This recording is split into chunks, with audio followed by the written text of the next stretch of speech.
दोस्तों, आज की कहानी हॉरर और रहस्यमय घटनाओं से शुरू होती है, जहां एक के बाद एक अजीब आत्महत्याएं सामने आती है। अब इन मामलों की गुत्थी सुलझाने की जिम्मेदारी उठाता है एक प्रेस्ट, जो अपनी तेज समझ और गहरी आस्था से सच की तलाश करता है। और उसके साथ पुलिस भी जुड़ती है, जो तर्क और सबूतों के सहारे इन मौतों के तह तक पहुंचना चाहती है। अब शुरुआत में ये मामले सिर्फ आत्महत्याओं जैसे लगते हैं, लेकिन जैसे जैसे जांच आगे बढ़ती है, वैसे वैसे परत दर परत राज खुलने लगते हैं। जल्द ही उन्हें एहसास होता है कि ये घटनाएं महज हादसे नहीं, बल्कि इनके पीछे छुपा है एक बहुत बड़ा और खतरनाक अपराध। हर कदम पर उनका सामना होता है डर, साजिश और ऐसे सच से जो उनकी सोच से भी परे है। तो आखिरकार इन रहस्यमय मौतों के पीछे कौन है, और क्या सच सामने आने के बाद सब कुछ पहले जैसा रह पाएगा? यही देखेंगे हम आज की हॉरर कहानी में, जिसका नाम है द प्रिस्ट। तो दोस्तों, अगर आप हमारे चैनल पर नए आए हो तो वीडियो को लाइक और चैनल को सब्सक्राइब जरूर कीजिए, क्योंकि हम आपके लिए ऐसे ही धमाकेदार साउथ की मूवीज लेकर आते हैं। तो चलिए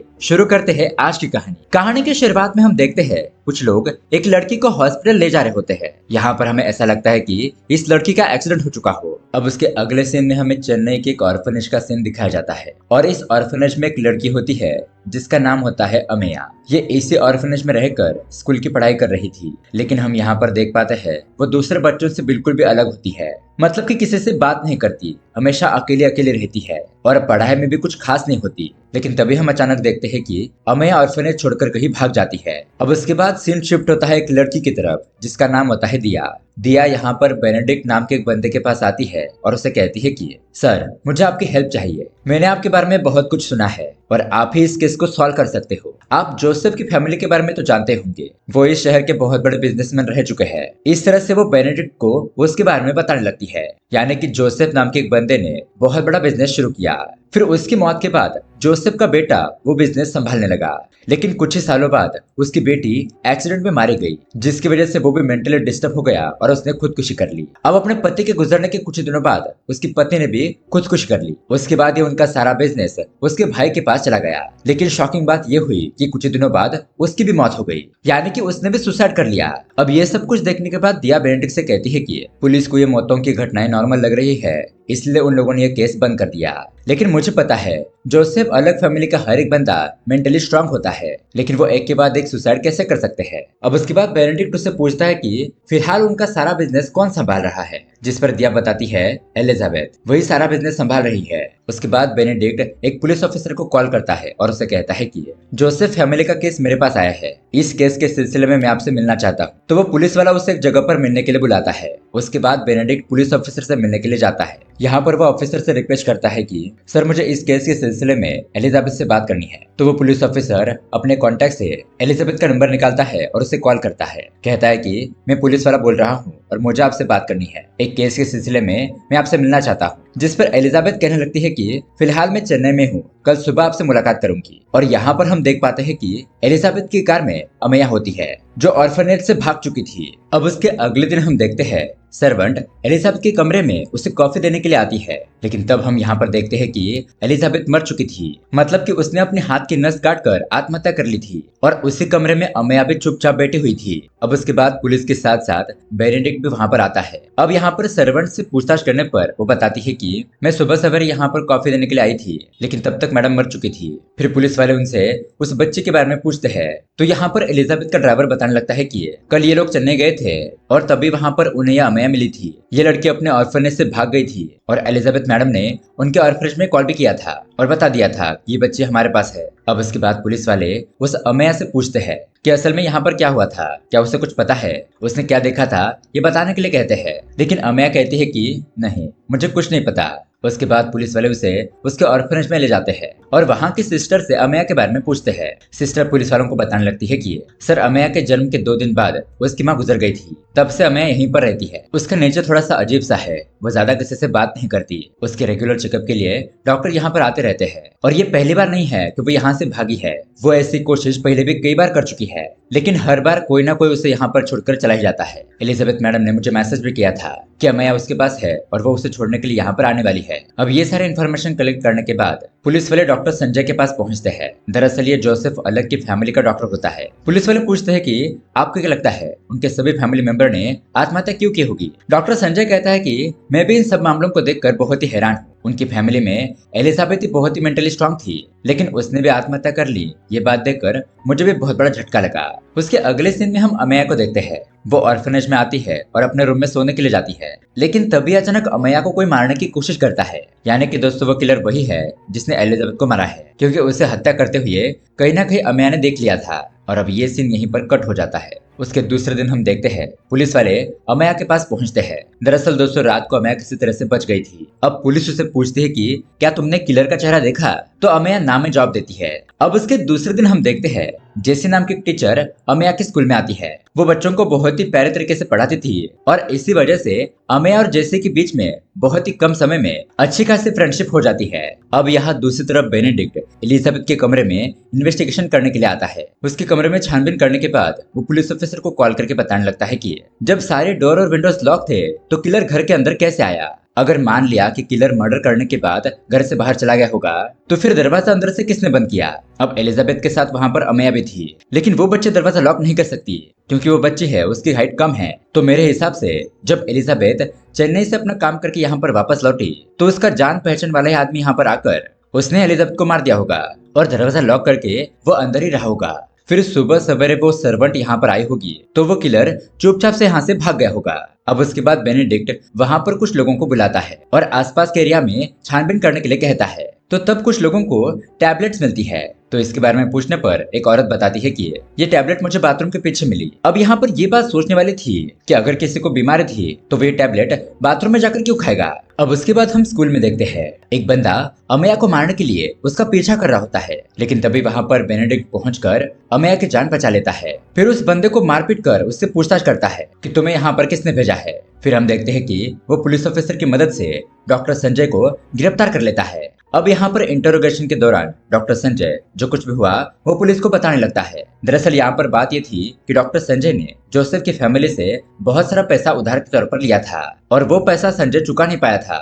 उसी तरह से जोसेफ की फैमिली एक ट्रस्ट रन कर रही होती है और उसी ट्रस्ट में संजय भी काम कर रहा था। तो अब संजय अपना दिमाग लगाता है और एक प्लान बनाता है कि अगर इस फैमिली का एक भी बंदा नहीं बचा तो ये ट्रस्ट तो उसके ही नाम पर हो जाएगा। अब संजय डॉक्टर था तो वो ट्रीटमेंट के नाम पर उसकी फैमिली को एक अजीब सी दवाई देने लगा और उस दवाई की वजह से जोसेफ की फैमिली मेंटली वीक हो गई। उसके बाद संजय हर एक बंदे को आत्महत्या करने के लिए प्रोवोक करता था, एक एक मेंबर को जानबूझकर डिप्रेशन में डाल देता था और इस तरह से दोस्तों उनकी फैमिली के एक एक लोगों ने आत्महत्या कर ली थी। अब उसी तरह से डॉक्टर संजय एलिजाबेथ को भी डिप्रेशन में डाल देता है और एलिजाबेथ ने आत्महत्या करने के बाद वो वहीं पर छुपता है। रात भर वहां पर रहने के बाद अगले दिन जब मेड वहां पर आती है तो संजय मौका देकर उस घर से भाग जाता है। इस तरह से डॉक्टर संजय पुलिस के सामने अपना गुनाह कबूल करता है, लेकिन यहाँ पर बेनेडिक्ट ऑफिसर से कहता है कि आपका केस तो सॉल्व हो गया, लेकिन मेरे पास इससे भी बहुत बड़ा केस आया है। अब दूसरे दिन हम बेनेडिक्ट को देखते हैं वो अमेया से मिलने के लिए स्कूल में जाता है। अब वहां पर जेसी मैडम भी होती है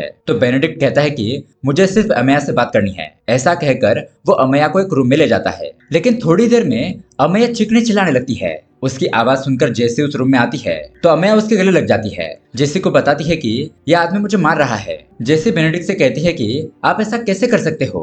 तो बेनेडिक्ट उससे कहता है कि आप इस बच्चे पर जल्दी से भरोसा मत करो, लेकिन जेसी कहती है मुझे आपकी कोई भी बात नहीं सुननी। बेनेडिक्ट उसे कहता है तुम्हें मेरी जरूरत पड़ेगी। ऐसा कहते हुए वो उसे अपना कार्ड देने लगता है, लेकिन वो उसका कार्ड लेने से मना कर देती है। अब उसके बाद हम देखते हैं जैसे जैसे दिन बीतते हैं तो अमेया के अंदर बहुत सारे बदलाव आने लगते हैं। वो स्कूल के बच्चों के साथ फ्रेंडशिप करने लगती है, अच्छी तरीके से पढ़ाई भी करने लगती है और दोस्तों इसी दौरान समर हॉलिडे शुरू हो जाते हैं, जिस वजह से सभी बच्चे अपने अपने घर चले जाते हैं। अब यहाँ पर अमेया जिद करने लगती है कि वो जेसी के साथ उसके घर पर जाएगी, तो जेसी भी उसे अपने घर पर ले जाती है। ये दोनों एक दूसरे के साथ बहुत ही अच्छा टाइम बिताने लगते हैं। अब एक दिन जेसी का बॉयफ्रेंड सिद्धार्थ उसे मिलने के लिए बुलाता है। अब जेसी अमेया के साथ सिद्धार्थ के पास जाती है और यहाँ पर थोड़ी बहुत बातचीत करने के बाद सिद्धार्थ जेसी के सामने शादी का प्रपोजल रखता है और जेसी भी उसके साथ शादी करने के लिए मान जाती है। लेकिन दोस्तों ये बात अमेया को पसंद नहीं आती। ये देखकर वो आइसक्रीम को वहीं पर फेंक कर वहां से चली जाती है। ऑटो से घर पर आने के बाद खुद को कमरे में बंद कर लेती है। वो रात तक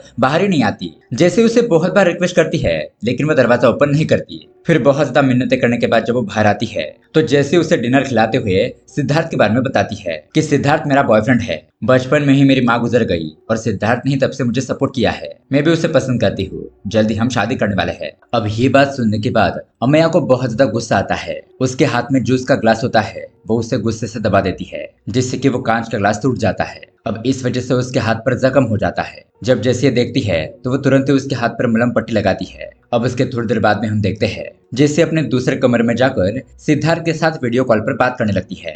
वो उससे पूछती है कि तुमने एक दिन बताया था ना कि तुम्हारा कोई फ्रेंड साइकेट्रिस्ट है, क्या मुझे उसका नंबर मिल सकता है? पता नहीं आजकल ये अमेया अजीब से हरकतें कर रही है, उसका बर्ताव बिल्कुल भी बदल गया है। लेकिन तभी अचानक अमेया वहां पर आती है और इन दोनों को बातें करते हुए देख लेती है। अब अमेया को अचानक ही अपने पास देखकर जेसी तो बहुत ही डर जाती है, लेकिन अमेया तो इन दोनों को वीडियो कॉल पर बात करते हुए देखकर बहुत ही गुस्सा हो जाती है। वो जेसी से कुछ नहीं कहती और चुपचाप रूम में चली जाती है। अब उसके अगले सीन में हम देखते हैं बेनेडिक्ट, जो कि फिलहाल कब्रिस्तान में होता है और वो किसी की कब्र पर फूल रख रहा होता है। अब यहाँ पर हमें एक बहुत ही शॉकिंग बात पता चलती है। दरअसल ये किसी और की कब्र नहीं है, बल्कि दिया की कब्र होती है।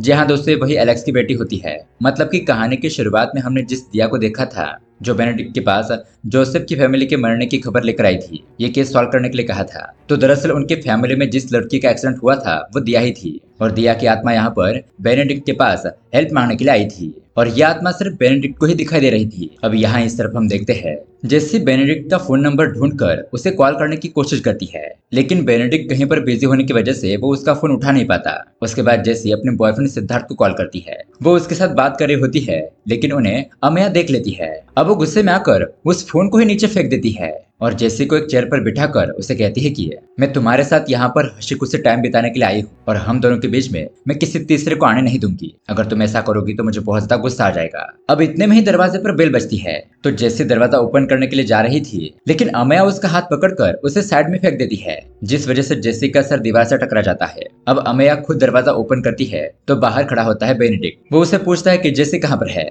जिस पर अमेया कहती है कि ये मेरा घर है, यहाँ पर जेसी नहीं रहती। ऐसा कहकर वो तुरंत ही दरवाजा बंद कर देती है और वापस से जेसी के पास आती है, जो कि बेहोश पड़ी थी। अब बेनेडिक्ट वहां से नहीं जाता, वो किसी भी तरह से उस घर के अंदर एंटर कर देता है। अब तक उस घर की लाइट चली गई थी और इसी अंधेरे में अमेया उसके ऊपर टूट पड़ती है, यानी कि बेनेडिक्ट के ऊपर हमला करती है।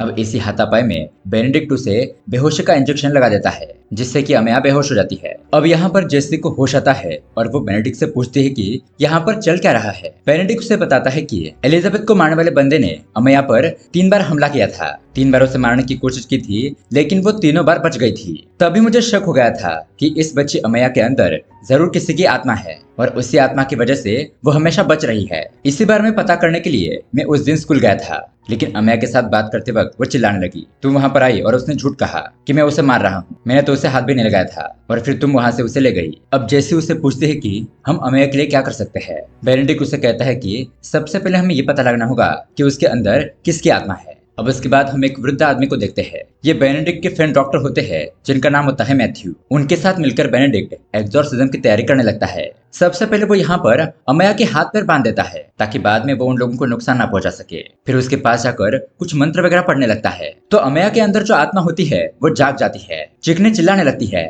फिर बेनेडिक्ट उसे कहता है कि तुम जो भी आत्मा हो इस बच्ची के शरीर को छोड़ दो, लेकिन वह आत्मा कोई भी जवाब नहीं देती, बस अमेया के शरीर को जख्मी करने लगती है।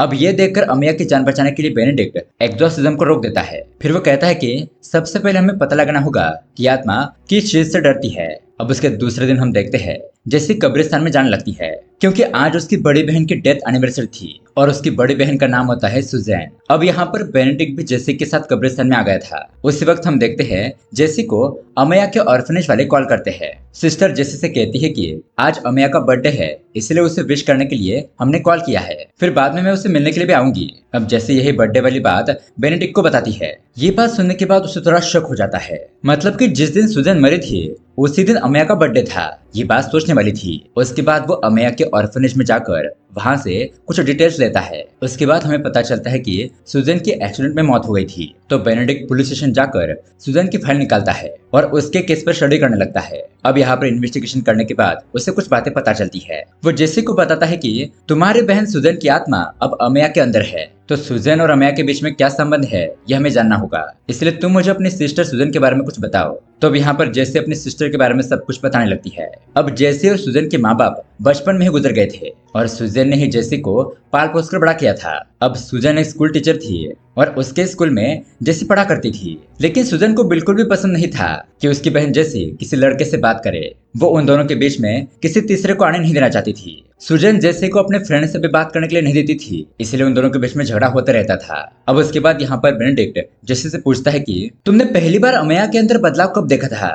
जेसी बताती है कि एक दिन था जब वो दोनों टीवी देख रही थी, तभी अचानक टीवी में एक जोकर नजर आया और उस जोकर को देखकर अमया बहुत ही ओवर रिएक्ट करने लगी और ये बात बहुत ही अजीब थी। अब बेनेडिक्ट अमया की स्कूल बैग चेक करता है तो उसमें भी जो जोकर के फोटो होते हैं उस पर स्ट्राइक लगाकर रखा था। ये देखकर बेनेडिक्ट समझ जाता है कि सुजन की आत्मा को जोकर का चेहरा बिल्कुल भी पसंद नहीं है, लेकिन आखिरकार ऐसा क्यों है। अब रात को बेनेडिक्ट सिद्धार्थ को जेसी के घर पर मिलने के लिए बुलाता है। उसे कहता है कि सिद्धार्थ, तुम तो सुजन के कॉलेज में पढ़ा करते थे, तो सुजन के बारे में तुम्हें जो कुछ पता है वो हमें बता दो। तो सिद्धार्थ बताता है कि सुजन टीचर हमारे स्कूल में स्पोर्ट टीचर की तरह काम करती थी, लेकिन उस वक्त हमारे स्कूल में एक और स्पोर्ट्स टीचर थे। अब उन दोनों के बीच में हमेशा लड़ाई झगड़ा होता रहता था। वो स्पोर्ट्स मास्टर हमारे स्कूल के स्टूडेंट को स्टेरॉइड देता था ताकि वो स्पोर्ट में जीत सके, लेकिन जब ये बात सुजन मैडम देखती है तो उन्हें ये बात बिल्कुल भी पसंद नहीं आती। वो ये घटना अपने फोन में रिकॉर्ड करती है और स्कूल के प्रिंसिपल को जाकर बताती है। उस टीचर की कंप्लेंट करते हुए प्रिंसिपल से कहती है कि ऐसे टीचर को पढ़ाने का कोई भी अधिकार नहीं है,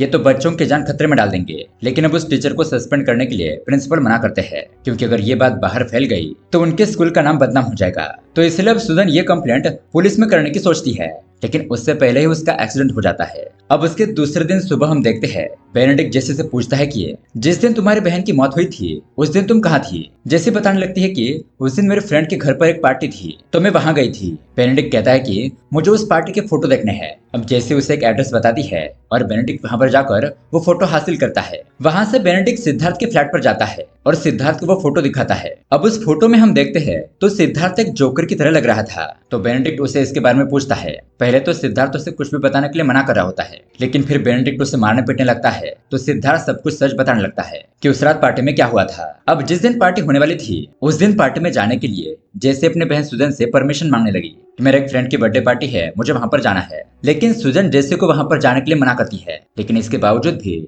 जब सुजन सो जाती है तो यही मौका देखकर जैसे बर्थडे पार्टी पर निकल जाती है। अब यहाँ बर्थडे पार्टी में सभी फ्रेंड बहुत ज्यादा एंजॉय करने लगते हैं। हम देखते हैं कि सभी लोगों ने अपने चेहरे पर कलर्स लगाए हुए थे और उस वक्त जैसे ने सिद्धार्थ को एक जोकर की तरह तैयार किया था। अब यहाँ इस तरफ सुजन की नींद खुलती है। वो देखती है तो उसकी बहन जैसे कमरे में नहीं है, इसलिए वो तुरंत अपनी बाइक लेकर पार्टी के प्लेस पर जाने के लिए निकलती है। यहाँ सिद्धार्थ भी जैसे को कार में बिठाता है और वो उसके घर पर छोड़ने के लिए जा रहा था, लेकिन रास्ते में उनकी कार का सामना सुजन की बाइक से होता है। अब इन लोगों का एक्सीडेंट हो जाता है और इस एक्सीडेंट की वजह से जैसी वहीं पर बेहोश हो जाती है। जब सिद्धार्थ कार से उतर कर देखता है तो वहां पर सुजन थी, लेकिन सिद्धार्थ तो सुजन को वहीं पर छोड़कर जैसी को हॉस्पिटल ले जाता है उसका ट्रीटमेंट करवाने के लिए। उसके बाद क्या हुआ उसे पता नहीं। यही सारी बातें वो बेनेडिक्ट को बताता है। अब बेनेडिक्ट सिद्धार्थ से पूछता है कि वो एक्सीडेंट वाली कार कहाँ पर है, जिस पर सिद्धार्थ कुछ नहीं कहता। अब बेनेडिक्ट वापस से जेसी के घर पर आता है। यहाँ पर जेसी उसे बताती है कि अमया कहीं भाग गई है। अब बेनेडिक्ट और जेसी ये दोनों उसे ढूंढने लगते हैं। ढूंढते ढूंढते वो लोग स्टोर रूम में आते हैं। तभी वहां पर बेनेडिक्ट को एक कार नजर आती है जिसका वो बहुत देर तक इंस्पेक्शन करता है। तभी वहां पर भागते हुए जेसी आती है और उसे फोन दे देती है। दरअसल उन्हें कॉल करने वाला सिद्धार्थ होता है। वो कहने लगता है कि प्लीज सर आप यहाँ पर आ जाइए, अमया यहाँ पर आकर मुझे मार रही है। अब दरअसल यहाँ पर सुजैन की आत्मा सिद्धार्थ को मार पीट रही थी। तो थोड़ी देर में बेनेडिक्ट वहां पर पहुंचता है। वो सुजैन की आत्मा को बताने लगता है कि तुम इस बच्चे के शरीर का इस्तेमाल करके किसी को भी मार नहीं सकती है, यहाँ पर अपना रिवेंज लेना बंद कर दो। तो सुजैन कहती है कि मैं यहाँ पर कोई रिवेंज लेने के लिए नहीं आई हूँ, मैं तो बस अपनी बहन की देखरेख करने के लिए आई हूँ। जब से बच्चे अमया पैदा हुई है तब से मैं इसकी बॉडी में हूँ और हमेशा मैं उस ऑर्फनेज से भागने की कोशिश करती थी, लेकिन कोई ना कोई मुझे पकड़कर फिर से उस ऑर्फनेज में छोड़ देता था। लेकिन फाइनली मेरी बहन जैसी हमारे स्कूल में आई तब मैं बहुत ज्यादा खुश हो गई थी। फिर मैंने सोचा कि हमारे बीच में कोई नहीं आएगा। फिर बाद में मुझे पता चला कि मेरा एक्सीडेंट करने वाला और कोई नहीं बल्कि सिद्धार्थी है।